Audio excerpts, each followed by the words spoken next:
Indian ഓഹരികൾ ഭൂരിപക്ഷവും over valued ആയിരുന്നു അല്ലേ? Yes, absolutely. ഇതിൻ്റെ ഇപ്പോൾ ഒരു ഡയറക്ഷൻ ഇല്ലാത്തൊരവസ്ഥയാണ്. ഈ ഒരു മാർക്കറ്റിൻ്റെ ഡയറക്ഷൻ അറിയണമെങ്കിൽ ഒരു നിക്ഷേപകൻ ഏതൊക്കെ സൂചകങ്ങളാണ് ശ്രദ്ധിക്കേണ്ടത്?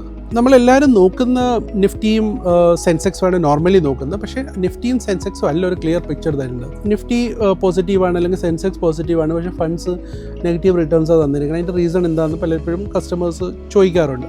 അതിൻ്റെ major reason because broader index, ഈ മിഡ് ക്യാപ്പ് ഇൻഡെക്സ് ഉണ്ട്, സ്മോൾ ക്യാപ്പ് ഇൻഡെക്സ് ഉണ്ട്, സെക്ടർ ഇൻഡെക്സസ് കുറേ ഉണ്ട്. ഈ പല for example banking and financial services perform ചെയ്തിട്ടുണ്ടാകത്തില്ല, IT പെർഫോം ചെയ്തിട്ടുണ്ടാകത്തില്ല. അപ്പോൾ ഒരു banking and financial services fund ആണെങ്കിൽ ആ മേജർ ഇൻവെസ്റ്റ്മെൻറ്റ്സ് പോകുന്ന ബാങ്കിങ് ആൻഡ് ഫിനാൻഷ്യൽ സ്റ്റോക്സ് ആണ്. ആ ഒരു സെഗ്മെൻറ്റ് പെർഫോം ചെയ്തിട്ടില്ലെങ്കിൽ അതിൻ്റെ പെർഫോമൻസ് ഹിറ്റ് ചെയ്യും. അപ്പോൾ നമ്മൾ നിഫ്റ്റിയോ സെൻസെക്സോ മാത്രം നോക്കിയിട്ട് അതിൻ്റെ റിട്ടേൺസ് വിലയിരുത്തിയിട്ട് കാര്യമില്ല. So you have to look at the broader index.